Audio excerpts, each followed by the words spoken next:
몸뚱아리예요.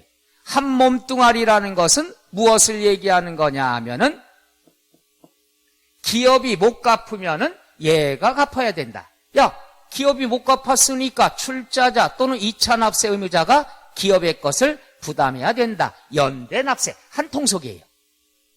그리고 과점주주다 그랬으면 우리가 배웠습니다. 과점주주다 그러면 비상장법인만 됩니다. 비상장법인.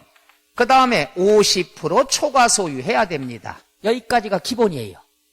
근데 재밌는 거는 과점주주는 가만히 앉아 있는데 딴 사람의 주식이 줄어들어서 할 수 없이 50% 초과됐다. 이건 과점주주로 보지 않습니다. 간주취득으로 보지 않아요.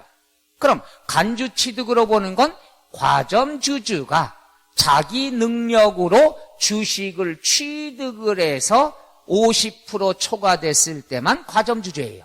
간주취득에. 그러니까 회사에서 주식을 줄였다. 다른 사람의 주식을 줄였다. 이래서 내가 비율이 50% 넘어갔다. 이건 내 힘으로 한 게 아니기 때문에 간주취득으로 볼 수 없다. 취득세 안 낸다. 이게 포인트가 되죠. 다시 한번 강조하면은 간주취득이다 그러면 주주가 다른 사람의 주식을 취득을 적극적으로 해서 50% 초과될 때만 취득세 냅니다.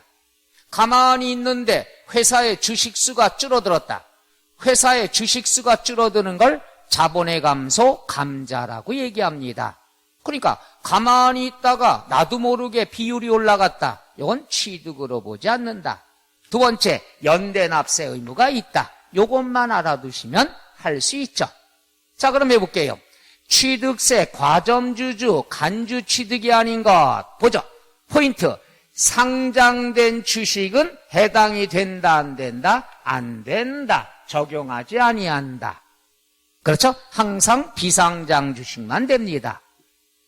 그 다음에 2번 과점주주란 주주 한 사람과 특수관계인의 주식이 얼마를 초과할 때 50을 초과한다. 100분의 50.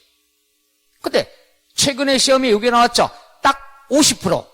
딱 50%면 과점주주가 될 수가 없습니다. 50% 어떻게 한다? 초과를 꼭 봐야 된다. 해서 과점주주는 상장법인의 주식은 안 되고 그 다음에 50% 초과해야 된다. 맞죠? 그 다음에 3번 취득세는 과점주주들은 취득세에 대해서 연대납세 의무가 있다. 당연하죠? 내가 못 냈을 경우에 나의 다른 같이 하는 사람들은 덩달아 연대납세 의무가 있다. 맞고요. 그 다음 뭐죠? 과점주주가 아닌 주주였어. 50%가 안 됐어. 했다가 다른 주주의 주식을 취득함으로써 과점주주가 됐다. 그럼 적극적으로 취득을 했으니까 과점주주 맞습니다. 그런데 감자라고 나와 있죠. 감자라는 건 자본의 감소, 즉 기업이, 법인이 주식을 줄인 거야. 그럼 내가 취득해서 비율이 올라간 게 아니라 기업에서, 법인에서 주식을 줄여서 내 보유율이 올라갔다. 이것은 취득으로 볼 수 있다, 없다? 없다. 그런데 부과한다. X가 되죠. 다시 한번 얘기하지만 과점주주가 취득으로 간주가 되는 건 내가 적극적으로 다른 주식을 취득을 해서 지분율이 올라갔을 때만 취득으로 간주하지, 회사가 자본을 줄인다. 이렇게 보면 되죠. 법인이 주식을 발행했다. 그럼 주식수가 늘어나면 증자, 자본의 증가가 되는 거고, 기업이 보유하고 있는 주식을 사와서 불타버렸다, 소각했다. 이게 감자거든요. 주식수를 줄여서 내 지분율이 올라간 건 취득으로 본다, 안 본다? 안 본다. 따라서 감자 때문에 틀렸죠. 이거 만만한 문제가 아닙니다. 이거 난이도 상에 해당하는 것. 그러니까 이렇게만 보시면 돼요. 내가 주식을 사면서 지분율이 초과돼야지 과점주주라는 자격이 되더라. 이렇게만 접근하셔도 되겠죠. 따라서 일단 4번이고요. 5번 포인트가 뭐냐? 이미 과점주주. 최초면 모두가 되겠지만 이미 그랬으면은 증가된 부분만을 취득으로 본다. 많이 했죠.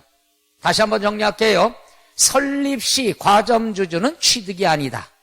최초로 과점주주가 되면은 전부 취득으로 본다.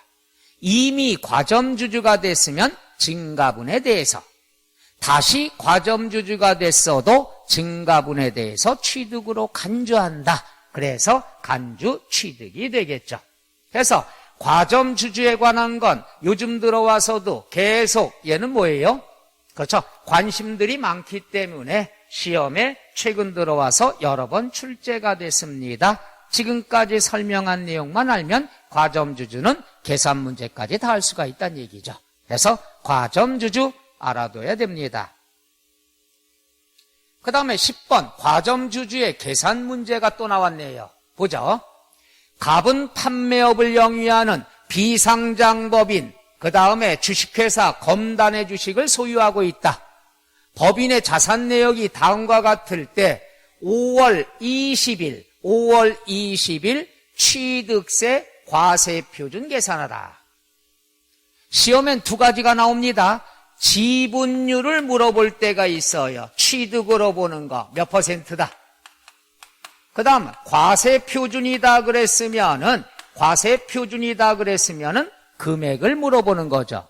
금액은 뭐냐? 법인의 총자산에서 지분율을 곱해주면 되는 거죠. 기업이 보유하고 있는 취득세 과세 대상 재산에다가 내 지분율을 곱하면 이게 뭐가 된다? 취득가액이 되는 거죠. 과세표준. 취득세 과세표준은 취득가액이니까 취득가액은 법인의 자산에다가 내 지분율만 곱해주면 되는 거죠. 자, 나왔네요. 자, 2019년 설립 시 40% 과점주주가 아니니까 취득세 의무가 없어요. 했다가 5월 20일 날 주식을 매입을 해서 지분율이 몇 프로가 됐죠? 60%. 그럼 답이 나왔네요. 지분율이 60%면 뭐만 계산하면 돼요? 법인의 자산. 법인의 자산은요, 난이도 상입니다. 난이도 상은 뭐냐? 이 자산이 취득세 과세 대상이냐 아니냐? 이게 난이도 상이에요. 근데 이번 문제는 다 취득세 과세 대상이니까 난이도가 중정도로 내려가겠죠. 볼까요? 주식회사 검단의 자산 내역 보니까 취득세 물건이라고 주어졌어. 그냥 자산 내역이 나왔으면 내가 취득세 대상이냐 아니냐 구별해야 돼요. 난이도 상. 근데 여기는 취득세 물건이라고 나왔으니까 숫자만 합산하면 되겠죠. 자, 토지 10억, 건물 5억, 차량 2억, 회원권 3억 다 취득세 과세 대상이죠. 그럼 법인이 보유하고 있는 자산은 10억, 15억, 18억, 20억 재산 중에 과점주주의 지분율이 몇 프로라고 그랬죠? 60%. 그러면 법인 재산 20억 중에서 내 과점주주의 몫은 얼마가 되는 거냐? 60%란 얘기야. 그러면 20억 곱하기 60%, 2, 6이 12, 얼마가 되죠? 12억이 됩니다. 그러니까 얘는 계산 문제긴 합니다만은 이 개념을 알아둬야 쉽다는 것. 과점주주라는 것은 법인이 보유한 자산 중에서 지분율만큼은 과점주주의 자산이다. 그러니까 내가 60%의 지분율이 있다. 법인 재산 중에 60%는 내 거란 얘기예요. 그걸 물어보는 거다. 그래서 우리가 과점주주가 나왔을 때 계산 문제는 지분율만 물어볼 때가 있고, 그럼 여기서 60%고, 그 다음 과세표준 물어볼 때가 있는데, 과세표준은 법인 보유 자산에다가 내 지분율만 곱하면 나오더라. 이렇게 접근하시면 됩니다. 그래서 과점주주의 관심도가 높아지기 때문에 계산 문제도 하나 냈고 그 다음 이론 문제도 냈습니다. 과점주주에 관한 것. 그래서 지분율 계산하는 거와 과세표준 계산하는 것. 과세표준 계산하는 건 굉장히 오랫동안 출제가 안 됐습니다. 그래서 한번 이렇게 만들어 봤어요. 그래서 10번엔 4번.